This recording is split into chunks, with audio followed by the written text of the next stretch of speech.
Hi everyone, welcome back. In this video, we are going to talk about how to set the track width in EasyEDA, so you can have more precise control over your PCB chassis.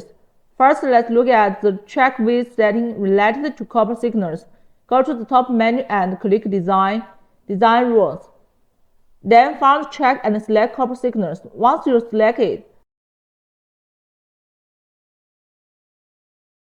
you will see stroke width default on the right side. This is where you set the default track width, and you can also change the units if needed. This setting is based on the copper signals rule, so you can adjust it according to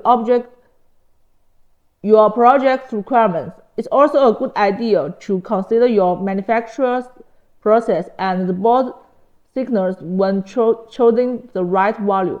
Once that is applied to all your subsequent chassis. If you just want to change the width of a single chassis, you can simply select the chassis and modify it in the right-hand panel. Super easy. And that's it for this video. See you next time.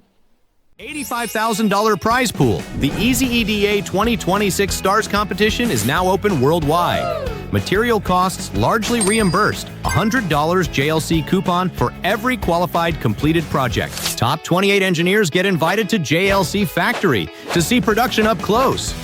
No pitch decks, no fluff, just working hardware. Submit your build now.